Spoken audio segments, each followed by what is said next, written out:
Прывітанне ўсім. Ну што, свабода Чудзінцову, свабода. Напішыце, калі ласка, як мяне бачна, чутна, і будзем пачынаць ужо хутка. Ці ўсё нармальна зараз з гукам, з відэа.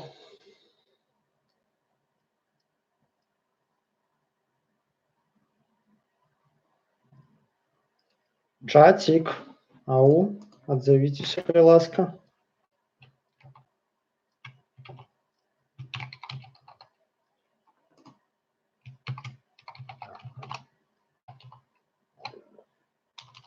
А бачна мяне?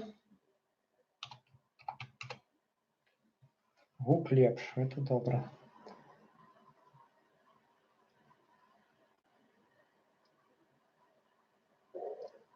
Так, ужо нас 4 чалавекі, добра.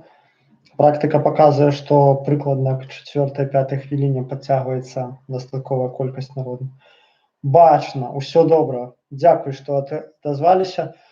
Ой, блин, я яшчэ раз выбачуся за ўчорашні касяк. Гэта ж не я, вы разумееце, гэта ўсё КДБшнікі падмуцілі, чтоб я вам не расказаў пра іхнія метады вербоўкі. Вы ж разумееце, што я тут не пры чым. Ну вось, я раз карацей спрабаваў стрым замуціць, другі раз спрабаваў.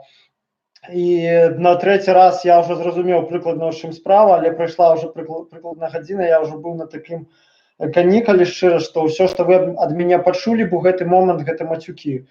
Таму я вырашыў ўжо не стрыміць на гэты раз, а адкласці на заўтра. І вось сёння, дзякуй Богу, я вельмі спадзяюся, што ўсё будзе класна. Я прадпрыняў усе неабходныя меры для таго, каб ніякія тэхнічныя штукі нам сёння не памешалі. Калі толькі код не прыгне, не саб'е, камп'ютар не перагрызе правады, ўсё мусіць быць окей. Трэба лампу злева усталяваць. Цень бачны. Ну-ка, калі так. Ну-ка. Не думаю, што так лепей.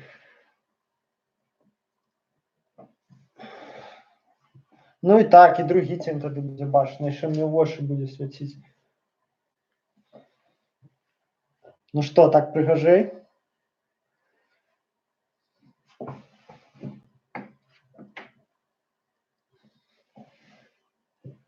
Да, нормально, я думаю, пойдет так, да? Задовольняю. Ладно, давайте. У нас уже, пакуль я тут з лампай вазіўся, ужо 13 чалавек нас глядзіць. Тады перайдзем да аб'яваў і непасрэдна ўжо ідзем да тэмы стрыму. Па-першае, хто яшчэ не падпісаўся на канал, абавязкова падпішыцеся, каб не прапускаць стрымы ў наступным. Па-другое, невялічкая аб'ява. Як на допыце, да, добра падначыў. Невялічкая аб'ява у апісанні, калі вы бачылі, я зараз збіраю грошы на падпіску SoundCloud Pro. Вы ведаеце, што я таксама раблю падкасты штомесяц, 10 число кожнага месяца і 10 снежня таксама будзе. Гэта размовы з разнымі цікавымі людзьмі, гэта мае уласныя назіранні, мае думкі. І SoundCloud – гэта вельмі папулярная платформа для музыкі, для падкастаў, і ў ёй ёсць такая цікавая штука, што ты можаш толькі пэўную колькасць загрузіць бясплатна. Потым табе трэба купляць аккаунт SoundCloud Pro. Ён каштуе, калі на месяц, 111, по-моему, 12 долараў на месяц, а калі на год, то 99. То бок, відавочна, што на год танней купляць. І мне трэба сабраць грошы на гэты аккаунт. На дадзены момант у мяне іх няма. Я купіў падпіску на месяц, і яны вельмі патрэбныя. На мінулым стрыме мне дзяўчына Вераніка перавяла там нейкую капейку заданаціла, дзякую ёй вялікі. Я звяртаюся, калі вы хочаце мне дапамагчы, мы можам зрабіць гэта разам, і разам працягнуць выходзіць мае падкасты, іх будзе слышаць больш людзей, і ў гэтым будзе таксама ваш унёсак. Таму, калі ласка, донатьте, в апісанні все донаты побачыце рэквізіты. Все, зараз паехалі да справы. Я буду, як звычайна, казаць, вы можете каментаваць по ходу справы, я буду з невялікім затрымкай адказваць на ваши пытанні. Паехалі. Давайте спачатку згадаем, як усё адбывалася. Гэта важна для нас, каб зразумець храналогію падзеяў. Мы тут зараз будзем абмяркоўваць справу Чудзінцова, што з ім непасрэдна здарылася, што гэта для нас усіх значыць.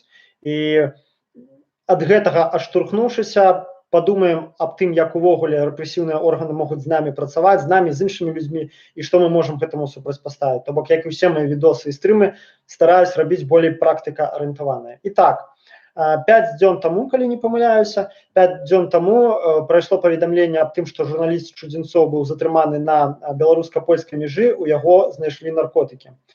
На наступны дзень, літаральна, ну, я магу дзесьці ў часе памыляцца, гэта тут не істотна.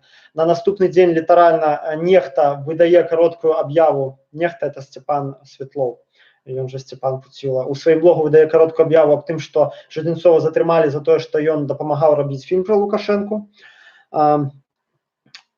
Потым нехта выпускае ролик, у якім піша, у якім расказвае пра тым, што Чудзінцова дапамагае яму, што гэта ўсё падстава, і заклікае ўсіх далучыцца да кампаніі падтрымкі Чудзінцова.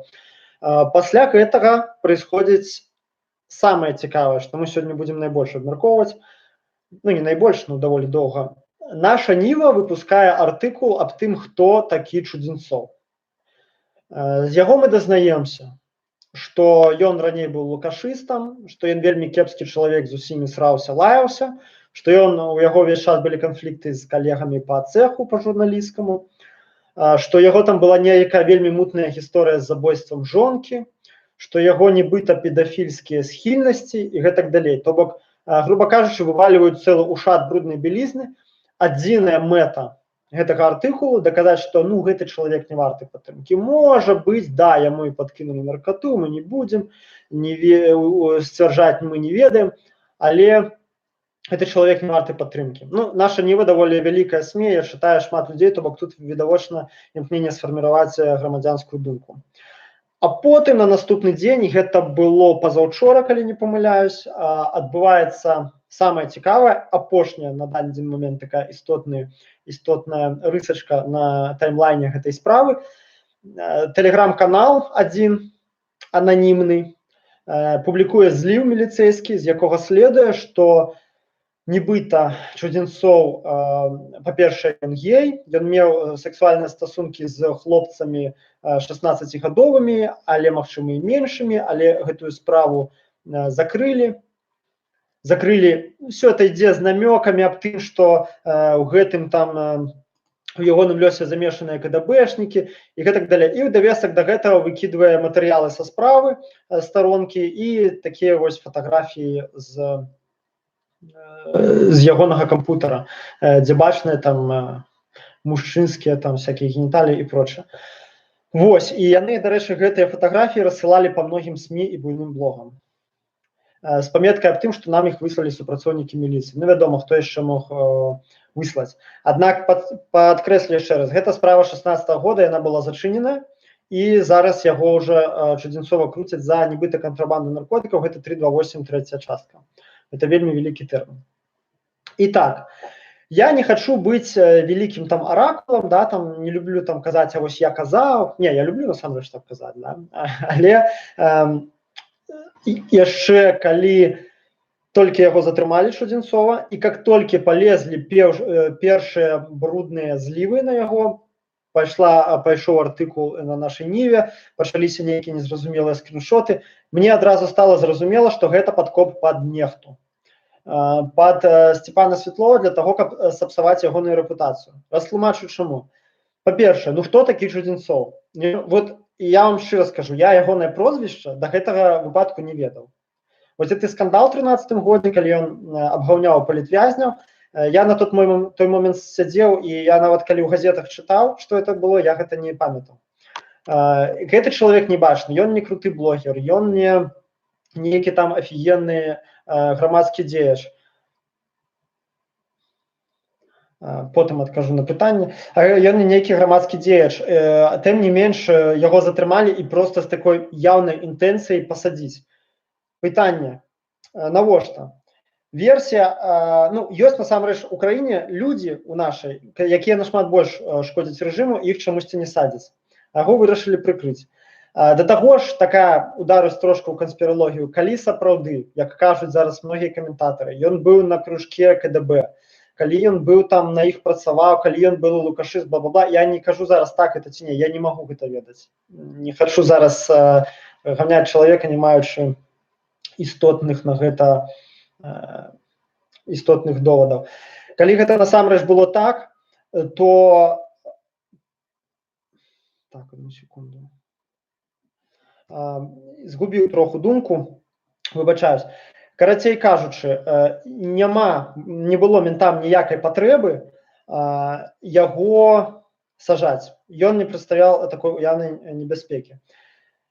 Кажуць, і ў тым ліку нехта, Сцяпан Святлоў кажа, што яго пасадзілі за тое, што ён дапамагаў рабіць фільм. Але прабачце, вы все, я думаю, глядзелі гэты фільм. Скажыце, там ёсць штосьці такое, што ведаў толькі Чудзінцоў, а ніхто іншы не ведаў. То бок у фільме проста былі пералічаныя усім вядомыя факты. І з тым жа поспехам можна было пасадзіць любога журналіста Белсата, бо там шмат архіўных дакументаў, відавочна, з архіва Белсата былі ўзятыя. З тым жа поспехам можна пасадзіць адмінаў буйных платформ, якія гэты фільм рэпосцілі. Яны дапамаглі ў куды большай ступені, чым Чудзінцоў мог дапамагчы. То бок гэта сапраўды так, што большую частку гэтай працы нехта зрабіў сам. Сцяпан, будзем его называць Сцяпан. Сцяпан зрабіў сам, гэта было відавочна. І за што? За гэтыя 10%, якія зрабіў Чудзінцоў, муціць ему такую жорсткую правакацыю? Гэта падазрона. Аднак відавочна у той жа час, што такая асоба, як Чудзінцоў, была абраная недарма. То бок гэта чалавек з вельмі кепскай рэпутацыяй. Кажуць, неадназначнай, там не то, што неадназначна, насамрэч кепская рэпутацыя. Ён сапраўды лукашыст, хам, ён, магчыма, стукач, у тым плане стукач, што ён даваў паказанні на Аватарова у 2016 годзе. Не ведаю, ёсць там агентам КДБ ці не, але ён даваў паказанні там на сваіх сяброў. Калі верыць гэтаму зліву, які зрабілі ў ананімным тэлеграм-канале, то ён даваў паказанні на сваіх сяброў журналістаў, даваў пра іх інфармацыю. Да, ён чалавек сапраўды кепскі, гэта нават глупа аспрэчваць. Але факт у тым, што ён для правакацыі гэта ідэальны чалавек, таму што відавочна, што за яго мала хто ступіцца. Ёсць куча журналістаў, вядомых медыйных асоб, і зразумела, што калі падкінуць наркату ім, па-першае, не пачнуцца размовы, а сапраўды, вёс не сапраўды. Все адразу зразумеюць, што гэта падстава. А па-другое, все адразу за гэтых людзей упрагуцца, таму што ў іх адназначная рэпутацыя як бы змагароў. Вось, таму асоба Чудзінцова была абраная не выпадкова, і з усяго відавочна, што яны, менты, ці тыя, хто рабіў гэтую спецаперацыю, яны былі накіраваны на тое, каб зрабіць падкоп пад нехту. Што я маю на увазе пад словам падкоп? Сапсаваць ягоную рэпутацыю. Глядзіце, рэпутацыя гэта зараз у Сцяпана самае важнае, самае галоўнае, што ў яго ёсць. І это самае небяспечнае для ўладаў. Глядзіце, з'явіўся хлопец 20, по-моему, 2гадовы, да, калі не памыляюсь, які некалькімі пастамі у тэлеграме змог вывесці на вуліцу 450 чалавек у пэўны момант. Статкевіч не можа столькі вывесці адзін. Заўважце, ён столькі не выводзіць. А Сцяпан, які жыве ў Варшаве, можа. З'явіўся чалавек, у якого велізарная аўдыторыя. Велізарная аўдыторыя – гэта велізарная ўлада. То бок мінімум, зараз у яго, по-моему, 170 у тэлеграме, 180, недзе так. Бярэм яшчэ YouTube, туда-сюда, лічы 200 000 чалавек у яго у ягонай сеці, у яго пад калпаком ягонага ўплыву. Гэта вельмі многа, для Беларусі гэта вельмі шмат, і ад яго пачулі небяспеку. У Варшаве яны дастаць яго не могуць, не пасадзіць, не напаіць, як Пуцін, гарбатай з палоне. Што яны вырашылі зрабіць? Зрабіць падкоп пад ягоную рэпутацыю. Паказаць, што, глядзіце, ён абараняе, за каго ён впрокся. Яны разумелі, што ён впражэцца за Чудзінцова. За каго ён впрокся? За гея, за педафіла, за такога-сякога. Гэта моя тэорыя асноўная, дзеля чаго была гэтая ўся справа на сённяшні момант. Зыходзячы ўсяго, што я ведаю зараз, я лічу вось так. І я думаю, мы гэтым упэўнімся. Ведаеце калі? Калі пойдуць рэпартажы па БТ. Заўважце, МУС зараз маўчыць. Яны вытрымліваюць такую тэатральную паузу. Няхай усе перасруцца, няхай паабмяркоўваюць ананімныя злівы. А зараз глядзіце, каб Чудзінцоў не выйшаў і на камеру не сказаў нешта тое, што ім патрэбна. Можа так атрымацца. А зараз глядзіце, каб не атрымалася, што справу па наркоце закрыюць, скажуць, мы памыліліся, там няма наркотычных рэчываў. Гэта быў азерчай. адкрыюць справу па нейкіх новых абставінах, звязаных з сексуальнымі злачынствамі. Такое магчыма. Вось, гэта то прыкладна, што я чакаю, і нам будзе больш-менш дакладна зразумела, дзеля чаго был весь гэты замут, калі пойдуць рэпартажы ПБТ, калі мы пабачым рэакцыю афіцыйных органаў і афіцыйнай прапаганды. Вось, гэта першая частка, што я хацеў сказаць, зараз адказваю на вашыя пытанні, каментую. Mixcloud платны, я не ведаю, што такое Mixcloud, першае, што чую ад вас. А вось про SoundCloud я чую раней. Я вось не ведаю, каб нехта падкасты загружаў на SoundCloud. iTunes, на Mixcloud.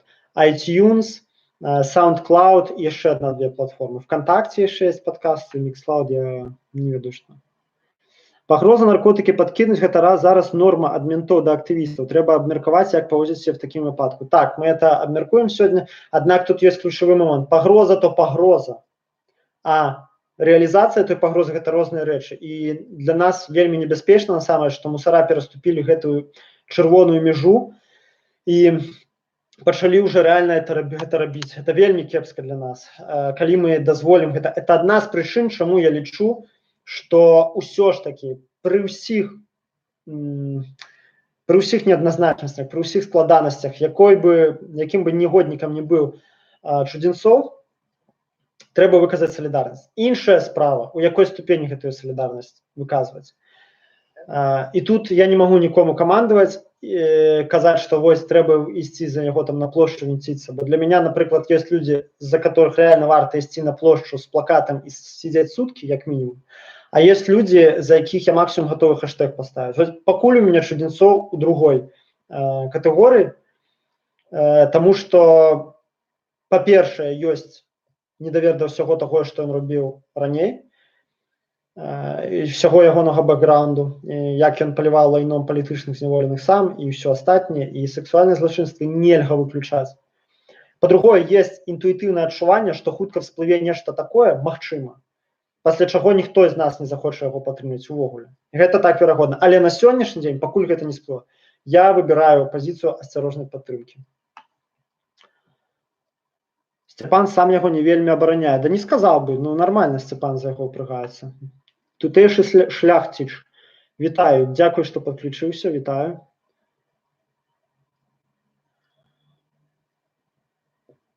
Ты тупарь. Фильм «Лукашенко. Уголовные материалы» выстрелил 2 миллиона просмотров. Это каждый 4-й белорус. Выбачайце, но мы гэтага карыстальніка выдаляем, таму што, мне не крыўдна, што мяне нейкі ананімус назваў тупарём, аднак я не хачу, каб гэтым чаціку задавалася кепская сацыяльная норма. Сябры, мы ўсе тут джентльмены, усе адзін аднаго паважаем і ўсе размаўляем адзін з адным па-джентльменску. Чаму ж не дасталі ў Беларусі? Я не зусім зразумеў, аб кім гаворка. На адваката Чудзінцова сабралі больш 8600 рублей, значыць, ему вераць. Так, гэта праўда. Я ж кажу, што рэпутацыя гэта самы такі моцны козыр, які ёсць у Сцяпана на сённяшні дзень. На Mixcloud падкасты ID Абай. Дзякуй за падказку. Я пракачаю, што за Mixcloud. Пачну, магчыма, туды заліваць падкасты, аднак гэта не адмяняе таго, што на SoundCloud таксама трэба залівацца абавязкова. Бо там рэальна ёсць свая аўдыторыя, людзі там слухаюць. Сям'я з Беларусі, прывітанне, прывітанне. Недавно бачыў 808 падписчикаў, а ўжо 915. Расцем. Я таксама сачу, кожны дзень правяраю, колькі у меня там падписчикаў падпісалася, пакуль я спаў. Крестный батька был намного раньше фильма Степана. Фильм «Уголовный материал» — это копипаст. В пэўнай степені так. Я ж кажу, нічога звышнатуральна. Что за сексизм? Мы все вежливые люди. Вежливые люди нам тут не трэба. Калі вы зразумелі каламбур. Да, мы джентльмены і леді у такім выпадку, і все размаўляем паважліва, тактычна, паважаем адзін аднаго. Так. Поехали дальше. Что я хотел распавесці вам.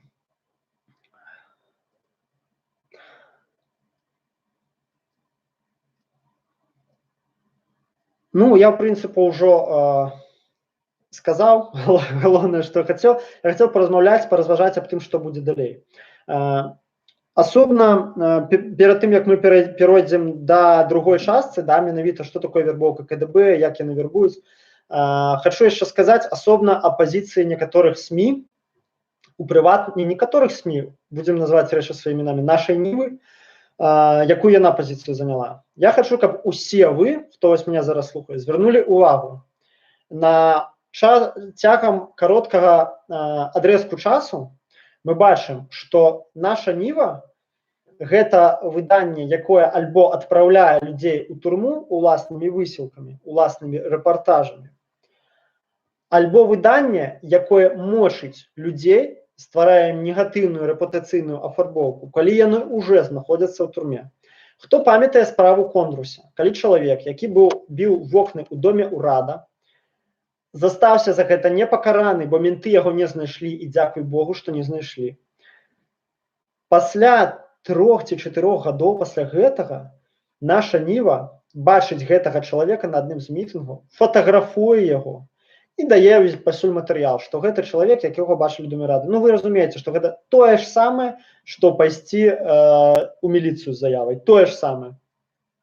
Канешне, Кондруся прымаюць, ён праводзіць некалькі месяцаў у они публікуюць гэта з той інтэнцыяй, што нібыта ён правакатар. Глядзіце, мы знайшлі правакатара. Яго прымаюць, вядома, аказваецца, што он ніякі не правакатар, што ён проста па сваіх, это нейкі мужик там з правінцыі, ён па сваіх перакананнях шмат год ходзіць на этих мітынгі. І, канешне, ён біў вокны ў доме ўрада. Я ў гэтым нічога кепскага не бачу. Кепска это только тое, што сажалі людзей, якія гэта потым рабілі, да?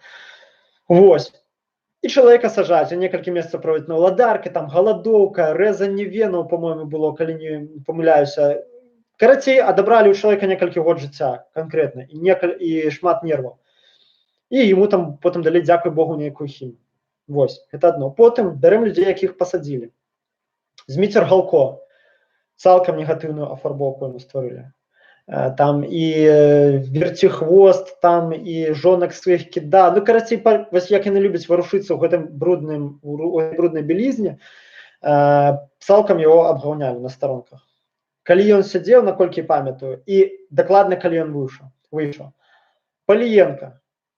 Адразу абавязкова трэба сказаць у артыкуле, калі ён сядзеў, калі яго прынялі, што ён, па-першае, быў артыкул, дзе яны, калі ён яго абвінавачылі ў маляванні графіці, яны падалі маляванне ім графіці як уже завяршыўшыся факт. Гэта грубейшае парушэнне журналісцкай этыкі.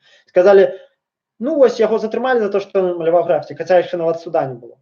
Гэта першае. Па-другое, пра яго пашлі артыкулы. І былы нацбол, і ў ЛТП сядзеў, і гэтак далей. Вось ведаеце, хто даўно ў гэтым всем рок-н-роле, да, палітычным варыцца, вы ведаеце, што людзі раней, прэса, як толькі кагось сажалі, яны стараліся чалавека падаць з найлепшага боку, нават калі ён дзесьці там бухаў, дзесьці там яго з хабзы выгналі, дзесьці ён там па хуліганцы сядзеў, усё роўна ствараецца пазітыўны образ. Наша Ніва пашла цалкам у разрэз усяму гэтаму. Першая з газет, якія называюць сябе незалежнымі.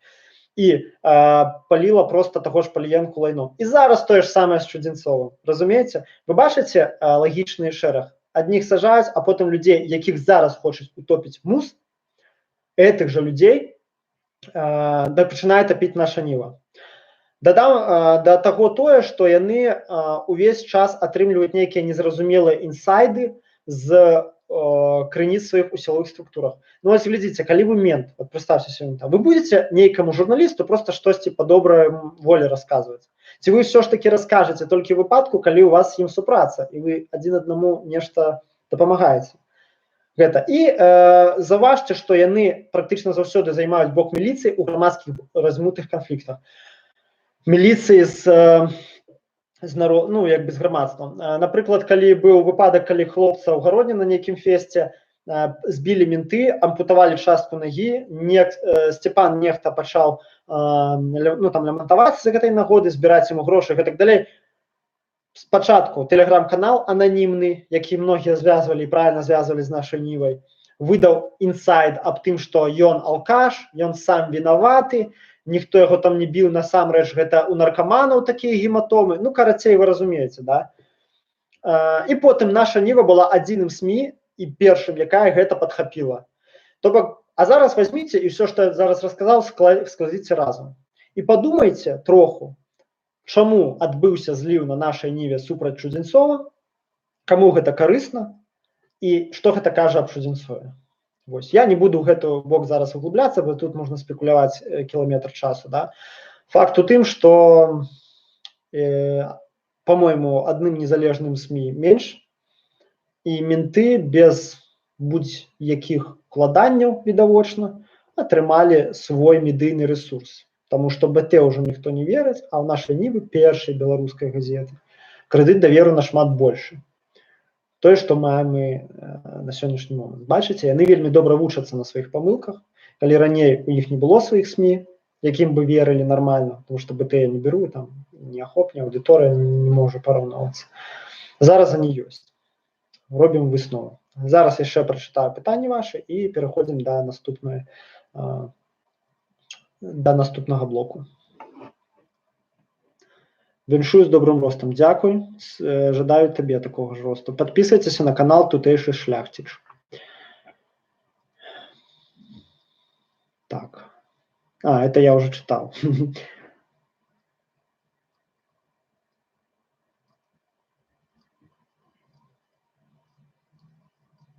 У фільме «Нехты» нічога няма пра сённяшнія расстрэлы і лісты шчасця з пагрозамі да актывістаў аб смяротным пакаранню. У фільме «Нехты» шмат чаго няма. Ён не можа уціснуць все злачынствы лукашызма ў адзін фільм. Гэта немагчыма. Ён абраў, я лічу, што з прапагандысцкага пункту гледжання вельмі правільна абраў. Самае галоўнае, чым можна зачапіць масавага гледача. Канешне, а ў ягоным фільме вельмі шмат ні пра палітвязняў, як след няма, ні пра шмат якія рэчы. Это нармальна. Нельга ўсё уціснуць.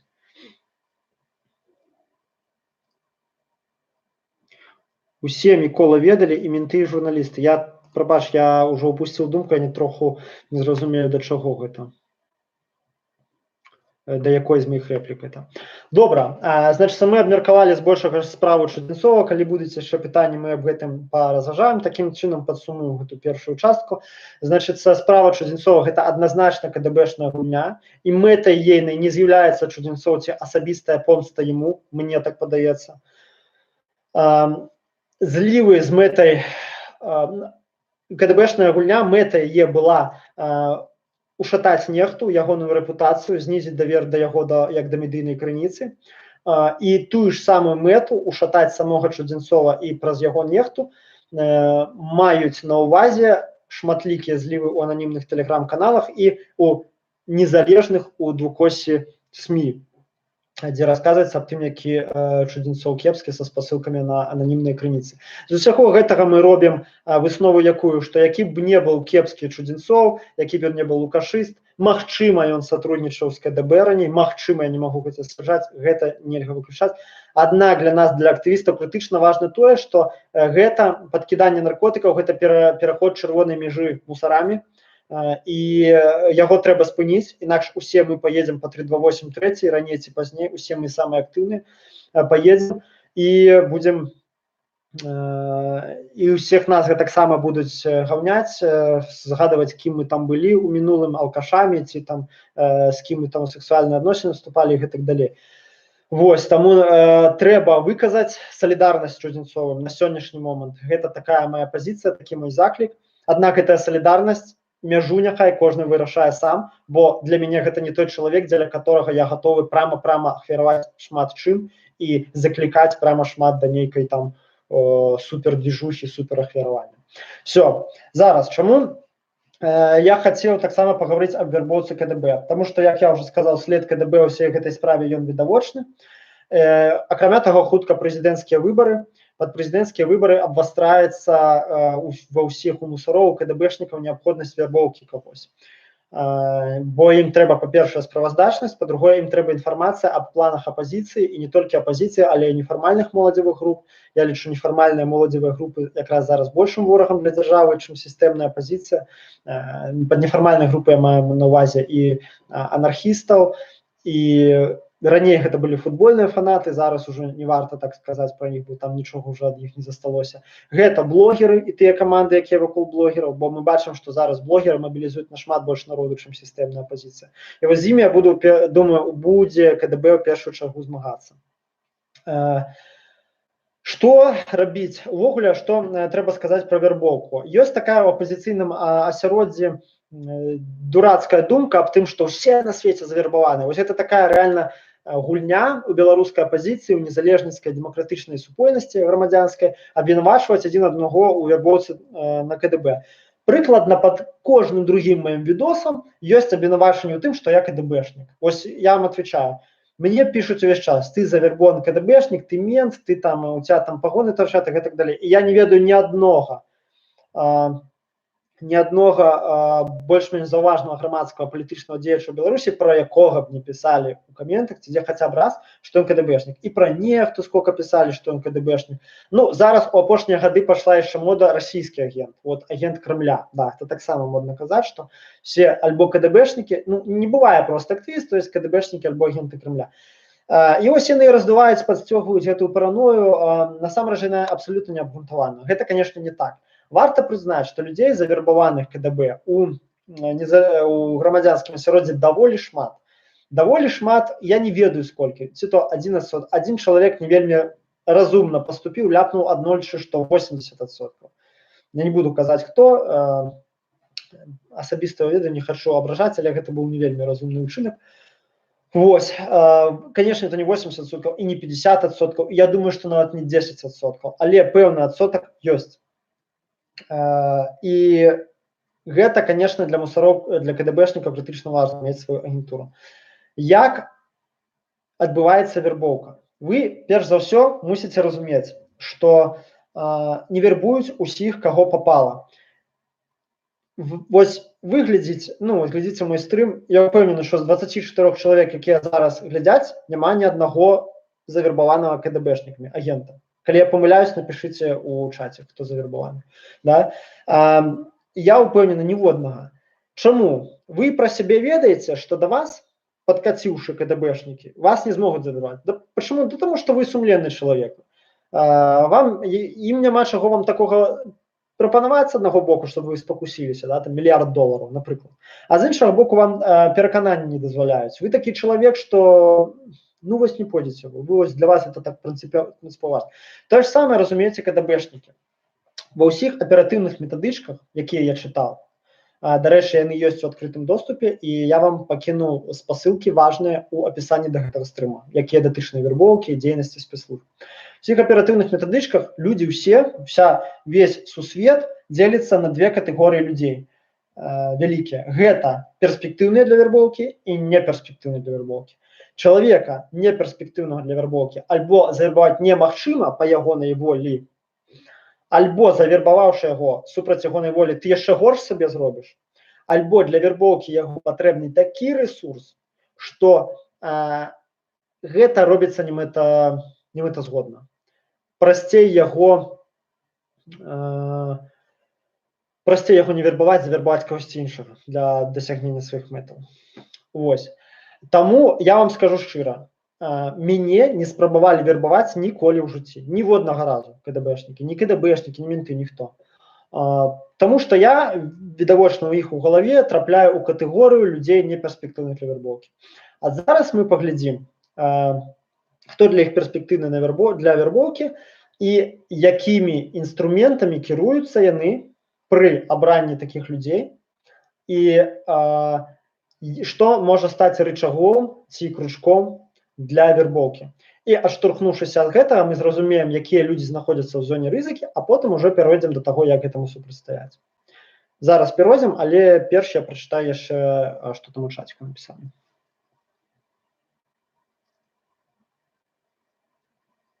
Зенон не агент. Я не люблю Зенона, калі шчыра. Ягоныя заслугі гэта заслугі, але ён мяне вельмі падбешвае. Ён рэальна неадэкватны чел. Адзін ёсць абавязкова. Ну, не ведаю. Обвиняет этот бывший оппозиционный ресурс в русофилии. Доказательства — оголтелая пропаганда Зеленского, например. ведаеце, я не думаю, што Хартія русафілы нейкія. Па-першае, я не лічу Зеленскага агентам Масквы. Пачнем з гэтага. Можа, я зараз да вас таксама ўжо траплю в катэгорыю русафілу. І адпаведна, што хто піша добра па Зеленскага, гэта не робіцца русафілам. Да Харты ёсць свае пытанні. Але ў чым іх нельга абвінаваціць, на мой погляд, это ў працы на рэжым. У шмат у чым можна, і ў дэмагогіі, у папулізме, у маніпуляцыях, у гэтым яны проста, у хлусні можна абвінавачыць, все это займець, все. Аднак у працы на рэжым я лічу, што не.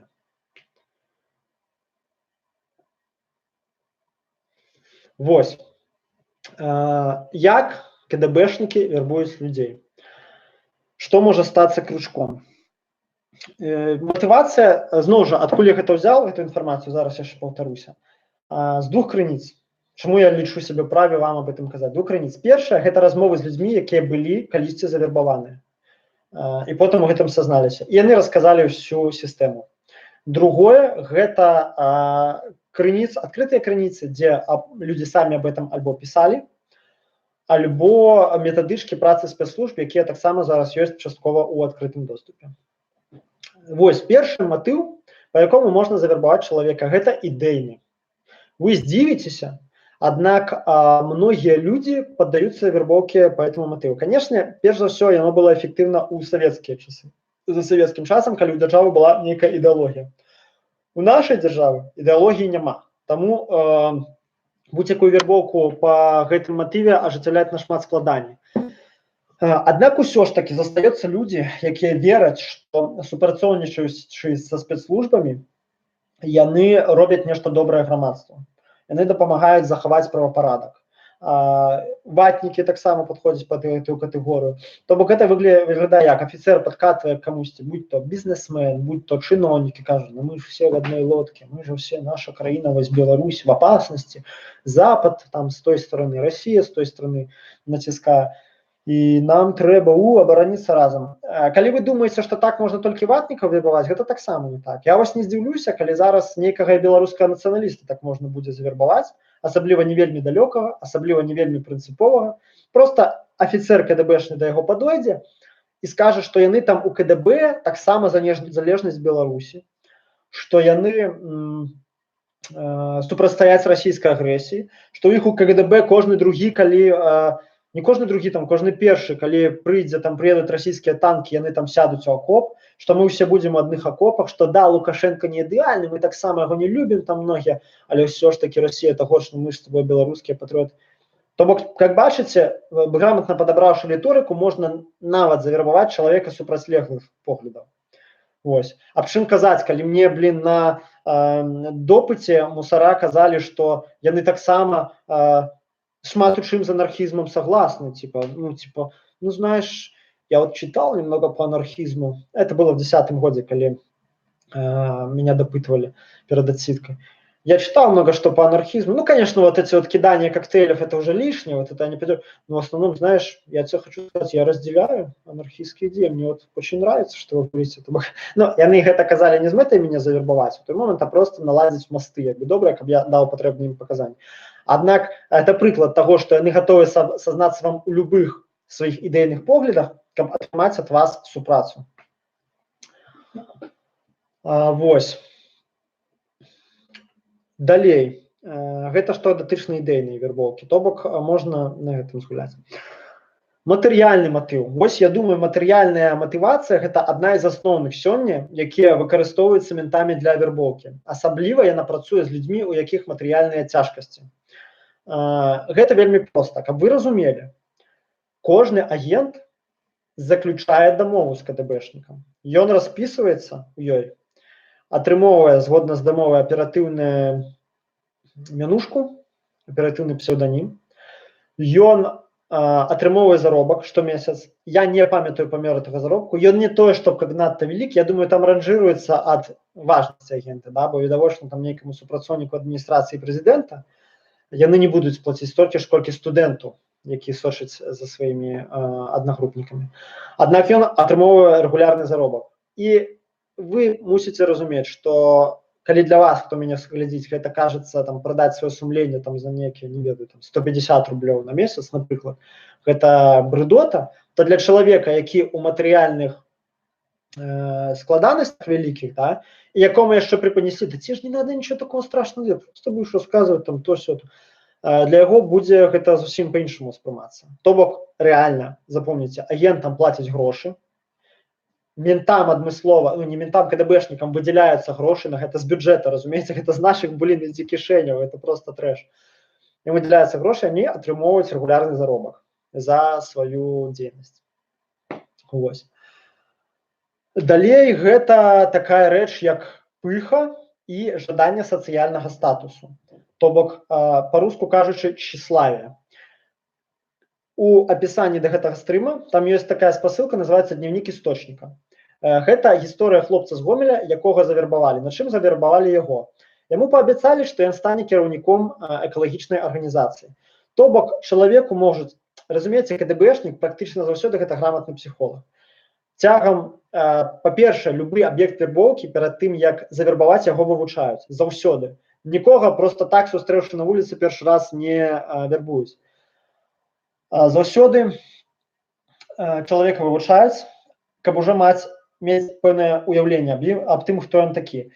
І калі ўжо да яго падкатвае КДБшнік, ён ужо прыкладна ведае гэтыя струны ягонай душы, і пры першай размове, ці гэта можа быць шэраг размоў, бо звычайна КДБшнік не прадстаўляецца на першай размове, што ён КДБшнік, это можа быць звычайнае тыпу выпадковае знаёмства, ён яшчэ больш прамацца і зразумее, чаго чалавек увогуле хоча па гэтым жыцці. Таму амбітных людзей рэальна прасцей вербаваць, каб вы разумелі. Ім можна паабяцаць прасоўванне, гэта можа быць па дзяржслужбе, тут яны рэальна могуць дапамагчы і дапамагаюць. Блатным у зонах могуць паабяцаць прасоўванне па вараўской іерархіі, па крымінальнай іерархіі, і тоже лёгка яны могуць ліквідаваць канкурэнтаў адным за адным. Я не хачу зараз лезть у гэтыя дзебры, не хачу казаць аб тым, аб чым лепей не казаць, але ў беларускам крымінальным свеце такія прыклады ёсць. Вось. Гэта можа быць дапамога з выдаленнем канкурэнтаў для бізнесменаў, то бок пад'ём з дапамогай КДБ па сацыяльнай лесвіцы. То бок зыграць на струне такой, як пыха і чысталюбие, славалюбства, тщеславие чалавека. Так, пытанне. Многія самі сябе лічаць ГБшнымі, але ж гавораць гэта толькі для нейкага прэстыжу, каб запалохаць іншых. Яны спілкуюцца з імі, але ж нічога не стучаць, бо няма чаго. Я такіх людзей не ведаю. У маім коле зносінаў такіх няма, якія б самі все называлі і ганарылись гэтым. Не, боже упаси. Можаш расказаць, как выявіць завербованых? Памешу зараз гэтае пытанне, бо яно як бы шырокае. Адкажу напрыканцы стрыма. Спасылка на дзённік не працуе. А што піша? Так, паехалі далей.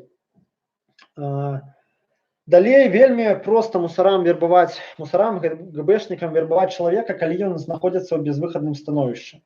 То бок падлавіць чалавека ў той момант, калі яму рэальна трэба дапамога, калі ён на мяжы нейкага трындзіца жыццёвага. Вось, калі з ім можа зараз нешта кепскае здарыцца, а тут як з ніадкуль прыходзіць дапамога. Аднак, каб гэтую дапамогу атрымаць, трэба зрабіць одну маленькую рэч. Разумееце, да? Альбо гэта можа быць на пачуцці падзякі. Слушай, чувак, мы тебе дапамаглі, дапамагі нам. Ну, але, конечно ж, звычайна любы афіцер падстрахуецца і не будзе разлічваць на пачуццё падзякі чалавека, ён заўсёды спачатку запатрабуе падпісання дамовы, а потым ужо будзе дапамагаць. Прыклады такія, гэта, напрыклад, калі чалавек трапіў у пастку даўгавую. Вот это тыповы прыклад. Вы ведаеце, што людзі, якія набралі даўгоў і не могуць з німі разлічыцца, на іх ціснуць, пачынаюцца адразу, як па мгновенню там чароўнай палачкі, праблемы ў сям'і, праблемы на працы, яшчэ нешта. І людзі вельмі часта канчаюць жыццё суіцыдам дадзеным. І тут прыходзіць такі Deus Ex Machina, да, і дапамагае табе разлічыцца з пазыкамі якімсьці чынам і, канешне, чаму не прыняць гэту дапамогу. Альбо, напрыклад, для чалавека вельмі важныя, крытычна важныя сямейныя зносіны. Ну, ось. І тут яны рушацца, а тут дапамагаюць яму неяк это ўсё захаваць, склеіць, там, вярнуць жонку, напрыклад. Карацей, все, што заўгодна, то бок гэта залежыць ад прафесійнага кшталту там, а у кагосьці бізнес рушыцца, там таксама дапамагае. То бок кожны з нас перажывае такія складаныя моманты да, ў жыцці, і калі табе кажуць, што ты на грані катастрофы, вот табе прыходзіць дапамога. Вось гэта таксама вельмі дзейсны механізм вербоўкі. Плюс не забывайцеся, як я ўжо казаў, за чалавекам перад тым, як яго пачаць вербаваць, заўсёды сочаць папярэдне, складаюць псіхалагічны партрэт і складаюць кол знаёмстваў ягоны, род заняткаў і ўсё аб ім, што толькі можна скласці. Далей. Вельмі дзейсны механізм вербоўкі гэта шантаж. Шантаж на нейкай тайне чалавека, якую ён не хоча, каб даведаліся альбо шырокая грамадскасць, альбо ягонае кола зносінаў. Прыклад, здрадзіў жонцы, а вось сямейныя адносіны, напрыклад, для гэтага чалавека супер важны. Яму наўпрост кажуць, не хочаш, каб жонка даведалася пра твою здраду? Ідзі з намі ў супрацу. На жаль, у беларускім грамадстве гомафобскім з'яўляецца яшчэ адзін варыянт ціснуць на чалавека, гэта распавесці ўсім, што ён гей, што ён там нетрадыцыйнай арыентацыі. З жанчынамі гэта не так працуе, бо ў грамадстве гэта не так асуджаецца, але вось тыповы прыклад, гэта калі была справа Белта, хто памятае, адзін з мужикоў, якіх затрымлівалі па гэтай справе, дапытвалі, хацелі зрабіць агентам. Блін, ці то я блытаю, ці гэта я сам зрабіў выснову, што гействам яго шантажавалі. Я ўжо не памятаю, ўжо трохі ў галаве змяшалася, але, карацей, быў такі выпадак дакладна у СМІ праскокваў, што пагражалі абвесціць усім, сказаць, што у цябе там нетрадыцыйная арыентацыя, што і, канешне, калі чалавек это ўсё жыццё хаваў, калі да таго ж існуе рызыка потым трапіць у турму, канешне, у большасці выпадкаў, на жаль, людзі пагаджаюцца на супрацу, да? А вось той чалавек, якой па справе Балта, ён проста казаў рэч нейкую, што нешта мы раскажам пра цябе там такое бруднае, нейкую тайну з асабістага жыцця. Ну і, па-мойму, усе там у каментах зрабілі выснову, што там гаворка ідзе пра нетрадыцыйную там арыентацыю, да? Магчыма не, да? Але факт в том, што рэальна вельмі шмат выпадкаў і людзей вось ЛГБТшнікаў, і вельмі проста іх на гэтым вербаваць. Гэта можа быць не абавязкова арыентацыя, гэта можа быць інтымныя здымкі, якія яны пагражаюць, напрыклад, абнародваць, будуць пагражаць. Гэта можа быць любы кепскі ўчынак, які вы зрабілі ў мінуўшчыне і які вы не хочаце, каб пра вас ведалі.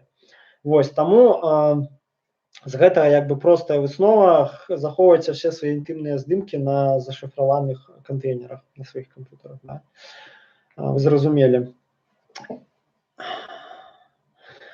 Далей і апошні пункт, як вельмі часта КДБшнікі вербуюць людзей, і гэта, мне падаецца, вось проста у топе метадаў будзе ў Беларусі, гэта злачынства, за якое чалавек не едзе ў турму, але за якое яго робяць агентам. То бок вельмі проста, трапляешся на наркоце, на згвалтаванні, да хоць бы даже і на забойстве, на махляцтве, все што загодна, альтэрнатыва турма. І вось просто ў пэўны момант тебе ставяць палідаратыўнасць. А яшчэ ведаеце, як добра патрымаць пару дзён у турме, да? У ЕВС там нейкам, каб скласці такую у чалавека пачуццё, каб ён нюхнул, да, этой тюряшки, этих нар, этих клопов, да? А потым ты прыходзіш в кабінет, і тебе чысты, ухоженный чалавек з дарагім гадзіннікам кажа: я понимаю, тебе так сложно, есть, да, там нары, а семья ждет, ой, как плохо, сейчас на 5, на 6, 10 лет поедешь, кошмар, это же все, это катастрофа. Но есть варианты, мы можем помочь.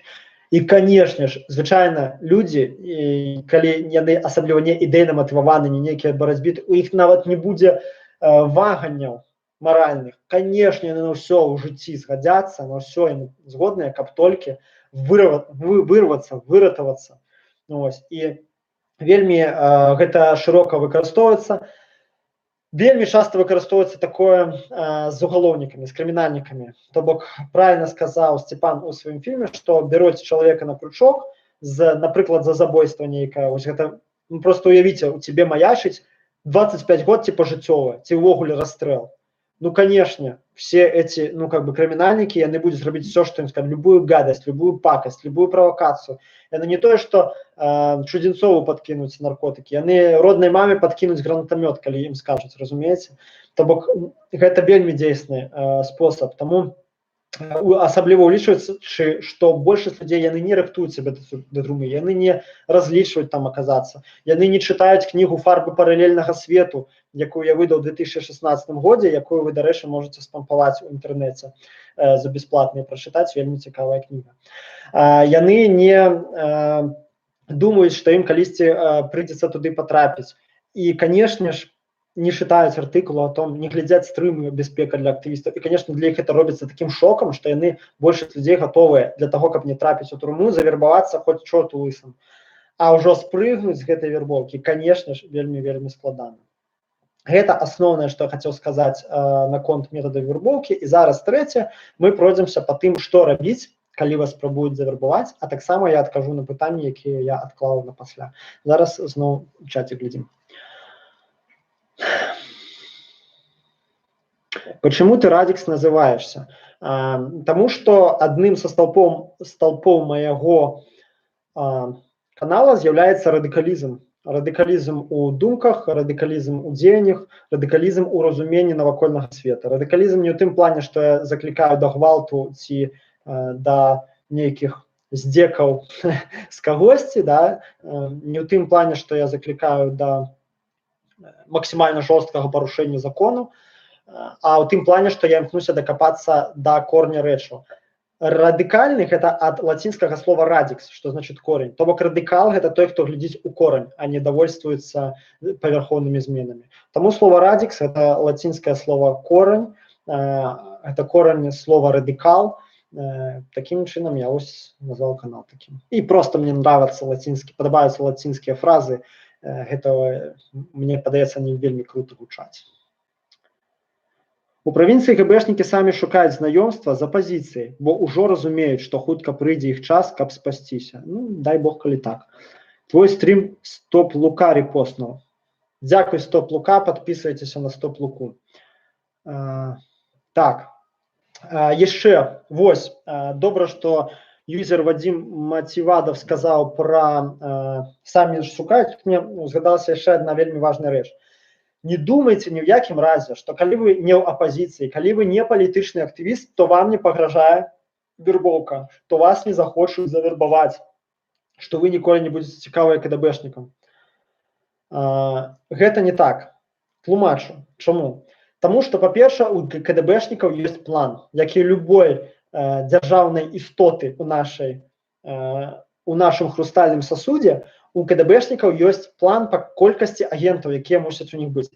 І многіх яны будуць вербаваць тупа ради плана. І гэта па-першае. Па-другое, яны таксама, КДБ гэта орган палітычны, вы мусіце разумець. Палітычны, гэта значыць, што яны ім патрэбныя шчупальца ва ўсіх галінах грамадства. Ім можа спатрэбіцца для аператыўных дзеянняў, для правакацый, для аперацый нейкіх, для складання аналітычных справаздач, для атрымання інфармацыі, просто нават аб настроях насельніцтва ў пэўных колах ім можа спатрэбіцца інфармацыя ад самых розных людзей. Яны могуць завербаваць, напрыклад, старасту групы в універы. І вы уявіце, чалавека завербавалі, напрыклад, 20 год. І ён будзе же агентам до 55, до 70, а то, магчыма, і до смерці. Разумееце? І колькі інфармацыі можна з гэтага чалавека выцягнуць за гэты час, у колькіх камбінацыях яго можна скарыстаць. Вось.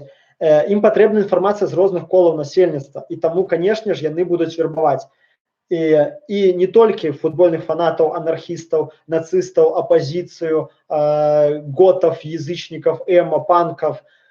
Яны будуць вербаваць таксама студэнтаў, бізнесменаў. Чаму бізнесмен? Да, ё-моё, нават дачку сваю прыстроіць, ну, разумееце, з секретаршай, напрыклад, ці там.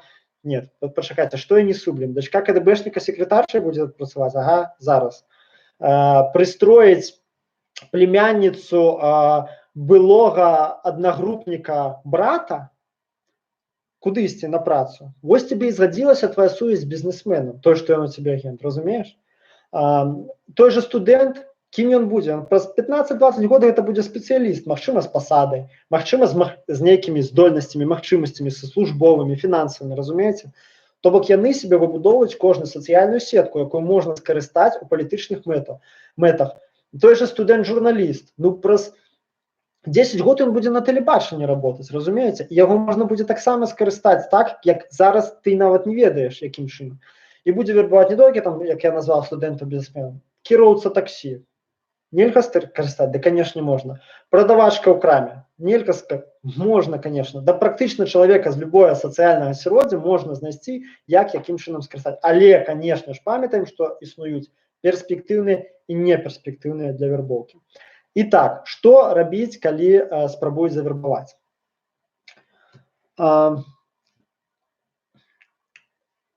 Па-першае, што трэба для сябе уясніць, гэта тое, што калі вы сунуліся ў нейкую палітычную грамадскую дзейнасць, цалкам магчыма, раней ці пазней вы сутыкнецеся з гэтым. І магчыма, вы з гэтым сутыкнецеся не проста да вас в універ прыйдуць, калі у вас будзе все нормально ў жыцці, а вы сутыкнецеся менавіта ў цяжкі перыяд свайго жыцця. Калі вы будзеце сядзець на сутках, калі ваша воля будзе надломлена, напрыклад, калі вы будзеце пад пагрозай крыміналкі, калі вы будзеце пад пагрозай адлічэння з універа, калі у вас будуць праблемы ў сям'і, у жыцці. Напрыклад, калі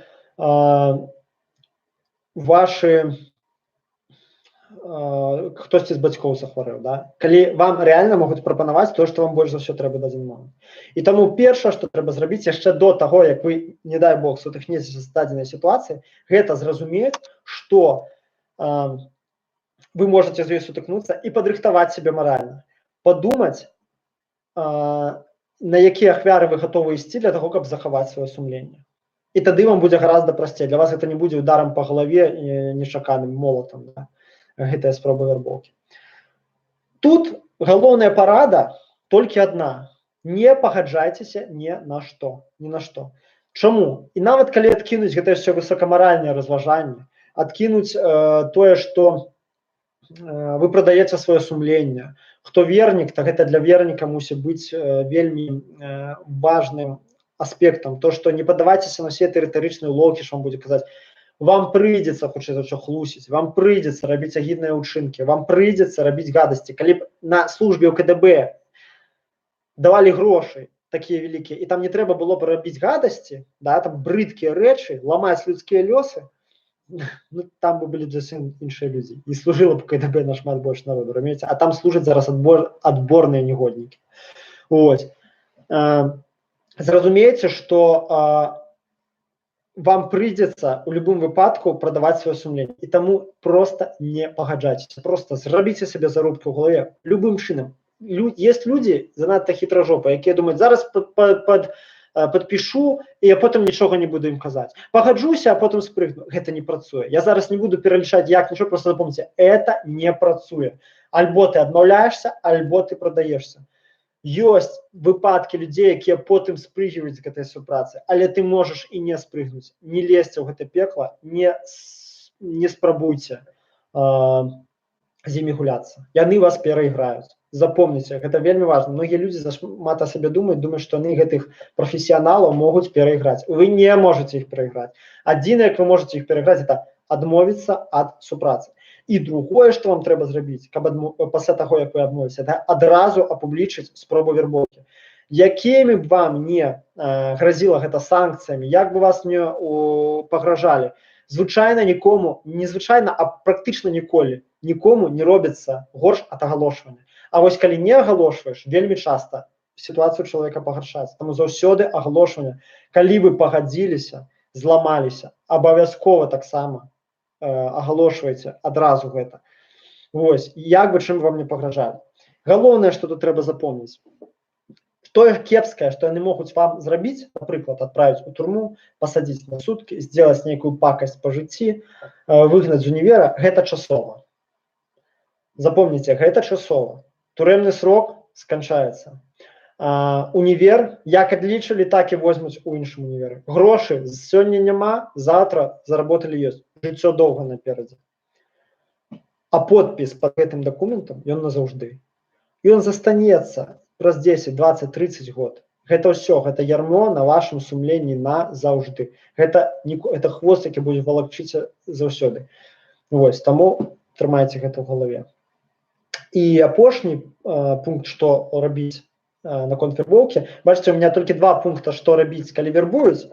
Яшчэ 2 пункты, што рабіць яшчэ до таго, як цябе спрабавалі завербаваць. Бо заўсёды лепей рабіць на прафілактыку, дзейнічаць на апярэджанне. Што трэба рабіць, я вам сказаў, які адзін з самых частых выпадкаў кружкоў, дакладней для вербоўкі. Секунду. У горле уже перасох. Гэта нейкая брудная тайна, альбо там, дзе вы аступіліся, і вас хочуць на гэтым злавіць. Такім чынам, не аступайцеся, не займайцеся крыміналам, не крадзіце, не рабуйце, не забівайце нікога, крый Божа, да? Бо нават калі вас не пасадзяць у турму, вы зарабляеце себе, адкрываеце партал гэты, да? Праз які могуць праскочыць нечыстая сіла у выглядзе чэкістаў, разумееце? Вы адкрываеце ім акно магчымасцяў для таго, каб увайсці ў вашае жыццё. Не давайце ім такой магчымасці. Тое ж самае датычна і брудных тайнаў. Інтымнае ўсё вашае жыццё не вядзіце ў кантакце, бо гэты кантакт можа таварыш маёр чытаць у прамым эфіры. Калі у вас нейкія чыесьці інтымныя фоткі, лепей увогуле іх не захоўваць у себе на кампе. Свае, чужыя, яшчэ чыесьці. Бо потым будзе папка, да, падпісаная, не буду казаць як, вот як было ў гэтым сліве. Вісець, у тэлеграм-канале на некалькі тысяч чалавек, разумееце? Ні ў коім выпадку так не рабіце. Захоўвайце ў зашыфраваных тамах, а лепей увогуле не захоўвайце, калі можаце сабе гэта дазволіць. Памятайце, што калі вы тым больш чыесьці фоткі інтымныя ў сябе захоўваеце, вы яшчэ і гэтага чалавека падкідваеце. Всё на кампе мусіць быць зашыфравана. Не падтрымлівайце сувязі з людзьмі, якія могуць вас скампраметаваць. Вось, такім чынам, увалі у вас у жыцці ёсць нейкія тайны, якія могуць стаць падставай для вербоўкі. Ахоўвайце іх належным чынам, каб не патрапіць да дзялоў. Все, у меня застаўся одно пытанне з чаціка, якое я абгавару пазней. Зараз прачытаем, што яшчэ вы панапісвалі мне. Ці можна набыць папяровы варыянт фарбаў? Так, можна набыць асабіста ў мяне, альбо ў сядзібе БНФ, альбо ў кнігарні Логвіна. Калі хочаце ў мяне,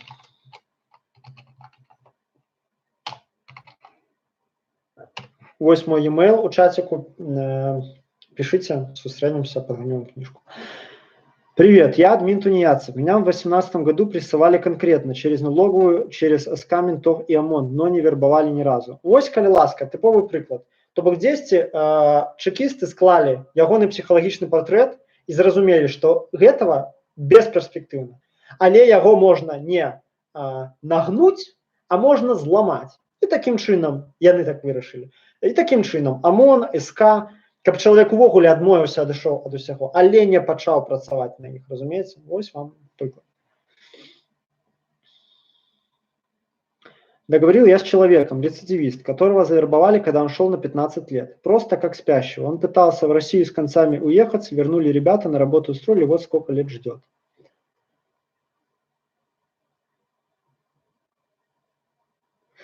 Так, ну все, на пытанне засталося апошняе пытанне, як выявіць чалавека завербаванага.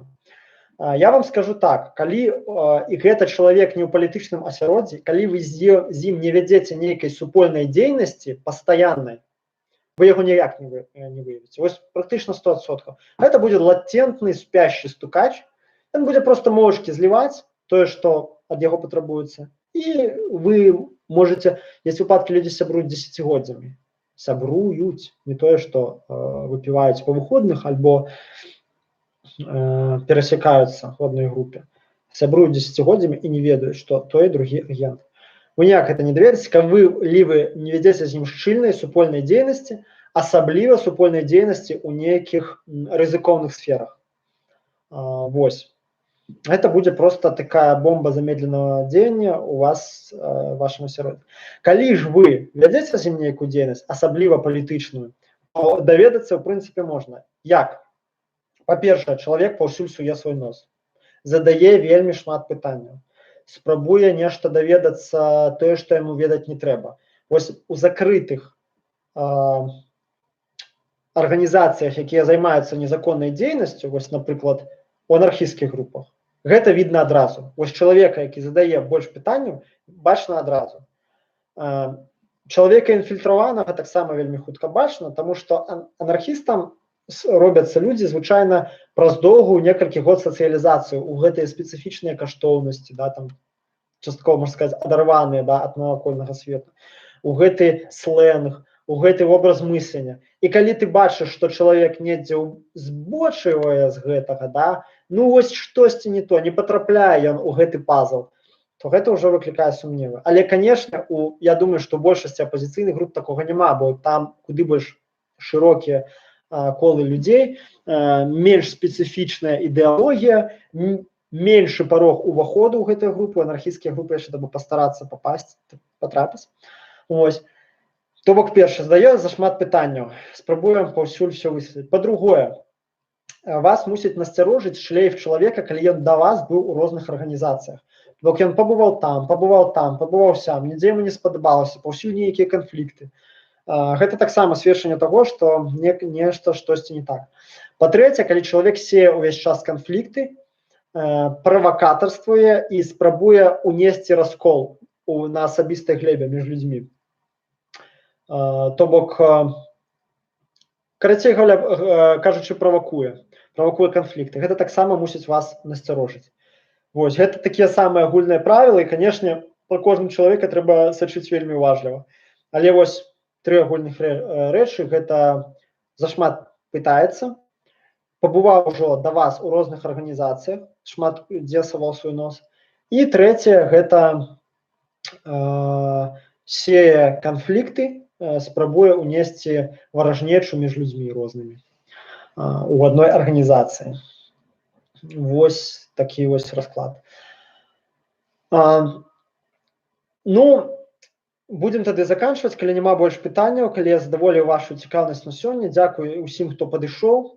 Дзякую ўсім, хто, нягледзячы на папярэдні фэйл, усё ж такі падцягнуўся сёння і паслухаў, знайшоў час. Бачыце, кожны фэйл гэта пэўны урок у пэўнай ступені. Вось сёння глядзеў стрым Светова, і у яго таксама, хаця у него там десяткі тысяч подписчикаў, там сотні тысяч гледачоў, таксама там паўстрыма кулер шуміць, ніхрена не чуваць. Бачыце, нават у стрымераў такого ўзроўня, якіх там і дарагая тэхніка, і ўсё, у іх таксама бываюць фэйлы. Хачу нагадаць, калі вы глядзелі гэты канал без подпіскі, абавязкова падпішыцеся, каб не прапускаць стрымы наступным, паставьте такі званочак. І па-другое, калі вам спадабалася тое, што я зрабіў, тое, што вам распавёў, калі вам гэта было карысна, вы можете мне дапамагчы не просто словом, а справай. У описании до гэтага стрима есть спасылка на донаты. Мне трэба сабраць яшчэ $95 на платную подписку на SoundCloud на год, каб мае подкасты слухали як мага больш людзей. Потому что SoundCloud вымагае платнай подписки пасля таго, як ты дасягнуў пэўнай межы загружаных подкастаў. Я раблю подкасты кожнае 10 число месяца. 10 снежня будзе падкаст размова з Денісом Лаўнікевічам, трохі меней, чым на гадзіну. Будзе таксама вельмі цікавы, вельмі разумны чалавек, эканамічны аналітык. Таму, калі ласка, дапамажыце мне сабраць гэта $95, і гэта будзе таксама ваш вклад у, не буду казаць пафасна, свабоду Беларусі, да, але як мінімум у мае высілкі, і тым самым вы пакажаце, што вам карысна тое, што я раблю, бо гэта нават там $1–1,5, якая б гэта не была маленькая сума, няхай матэрыяльная она нікчымная, але маральная яна вельмі мне дадае матывацыі, дадае разумення таго, што моя праца запатрабаваная, і это матывуе мяне рабіць яшчэ больш, яшчэ лепш для вас. Вось. Дзякую усім, хто быў сёння. Асаб, слон, мы пераможам. Няхай жыве свабода. Но пасаран.